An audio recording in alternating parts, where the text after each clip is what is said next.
reçu un thé détox. Il y a également une box matcha que je voulais te montrer. Je me suis dit que ça là pouvait potentiellement te détendre, que d'écouter les bruits que peuvent produire tous ces petits objets que je vais te montrer. Et nous on va parler dans le détail et dans la détente du thé matcha. Le thé matcha avec un petit peu de tapping, de crinkles. Je ne sais pas si tu sais ce qu'est le thé matcha. C'est un thé vert en poudre de thé vert qui possède des bienfaits merveilleux.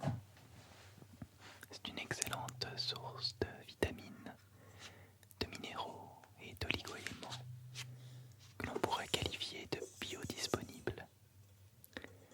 Alors je vais te présenter plusieurs petits objets. On va déjà transvaser la poudre de thé vert dans cette petite boîte. Cette toute petite boîte noire en métal. J'en profite pour parler de ce qu'est le matcha. Cela désigne un genre de thé vert japonais bien particulier. Matcha, matcha, matcha, matcha, matcha, matcha, matcha, matcha, matcha, matcha, qui signifie thé finement broyé ou poudre de thé, dira-t-on. Il s'agit donc d'un thé qui a été réduit en poudre et qui est mélangé avec de l'eau chaude. C'est ce que l'on va faire dans un petit moment. Alors il y a une manière très spécifique que l'on va voir aussi. Alors il peut être également mélangé à d'autres ingrédients pour des recettes de cuisine comme la crème glacée, les gâteaux, les smoothies, plein de bonnes choses. Et j'aime en particulier sa couleur verte qui est vraiment très alléchante. C'est un thé qui est très populaire actuellement, autant en France qu'à l'international.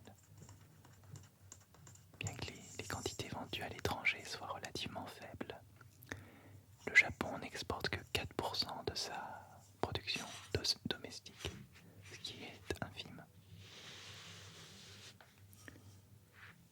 La poudre de thé vert, c'est donc quelque chose qui est noble, raffiné et très coûteux à la production. Il y a de véritables écarts de qualité, donc je te recommande de prendre, j'aime les sons, du bol à thé, très très agréable. Je te recommande donc de prendre une très très bonne marque.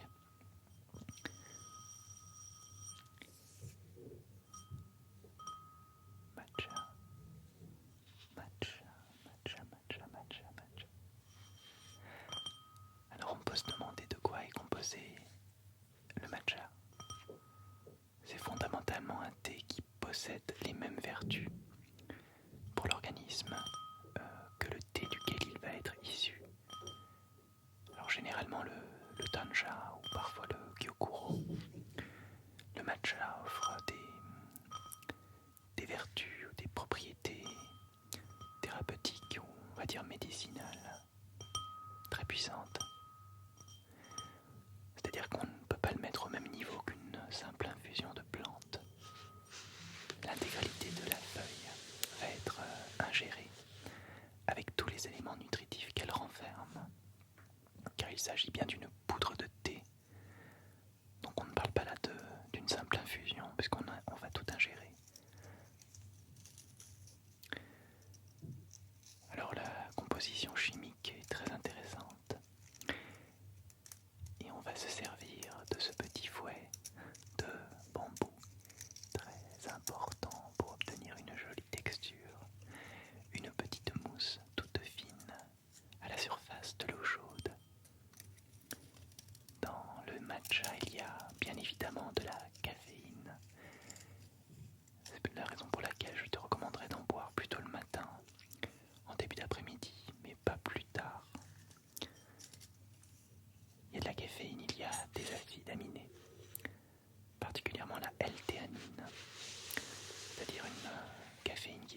assimilables pour le corps. Il y a des antioxydants, de la chlorophylle, des protéines, en faible quantité certes, mais aussi du calcium, du fer, du potassium, du bêta-carotène, de la vitamine A aussi. Voilà, donc il y a aussi cette toute petite cuillère en bois, très connue quand on consomme, du matcha. Très importante aussi pour la préparation. Il s'appelle le natsume, une tige de bambou qui est comme une cuillère en fait, qui va nous servir à mesurer la quantité que l'on souhaite mettre de matcha dans son eau chaude. Alors, puisqu'on parle d'eau chaude, la température est extrêmement importante. Et on mélangera le tout avec le shazen, qui est le fouet à thé en bambou.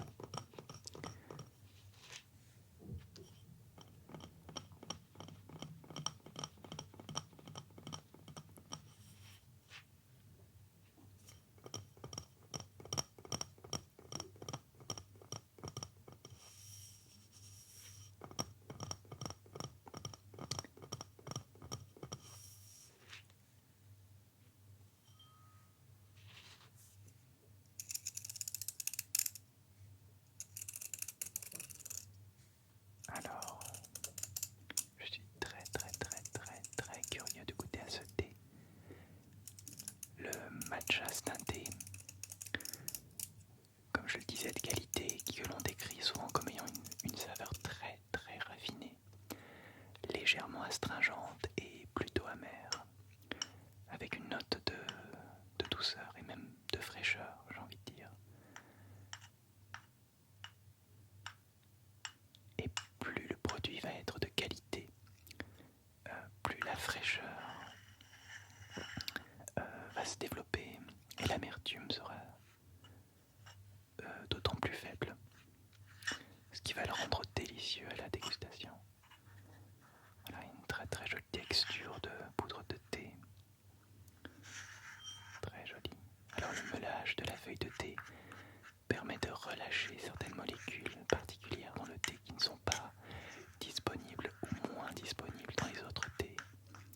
La présence des catéchines par exemple, vitamines et antioxydants biodisponibles est particulièrement marquée sous la forme de poudre.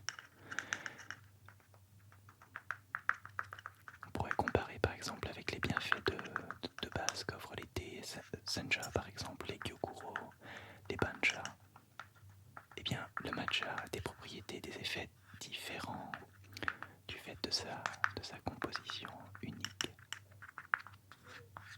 Son effet sur la santé est inférieur à ceux du sencha et du gyokuro, mais sa composition a un rôle complémentaire essentiel. On parle la plupart du temps d'un effet détoxifiant, détoxicant même, pour le foie. Alors faut pas voir non plus le matcha comme un médicament, ou comme meilleur ou moins bon qu'un autre thé, mais plutôt s'imaginer qu'on va le boire en alternance avec d'autres thés et bien sûr d'autres tisanes. On recommande d'en déguster 2 à 4 fois par semaine environ. Et puis dans certains cas, on en boira tous les jours. C'est très revigorant, notamment avec la dose de caféine qui, si on la supporte, qui est présente. Les moines, par exemple, l'apprécient énormément en méditation.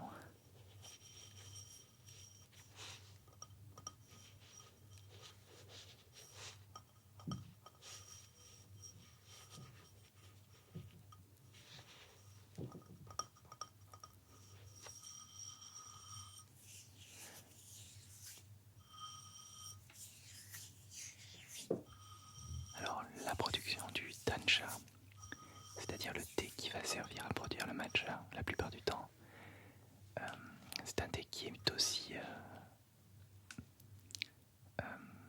mise à l'ombre pendant 3 à 4 semaines avant la récolte. Et comme tout est d'ombre, il est plus riche en caféine.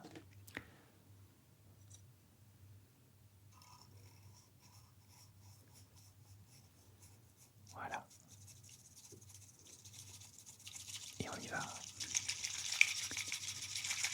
Tout doucement, et ensuite plus énergiquement. On va mélanger, mélanger, mélanger.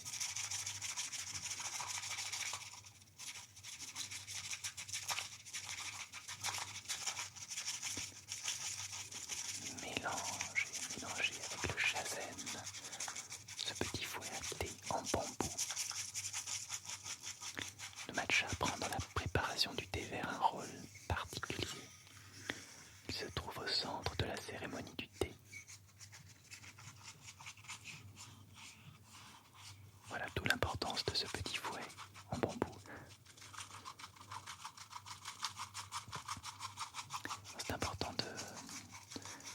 de préférence de laisser tremper le chazenne dans un bol d'eau chaude pour assouplir ses branches. Et on verse, comme tu l'as vu, une quantité de poudre avec la petite tige de bambou également, le natsume.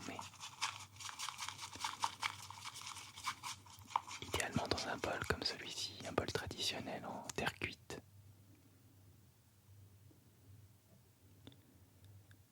La température de l'eau ne dépassera pas les 75 degrés, 80 grand maximum.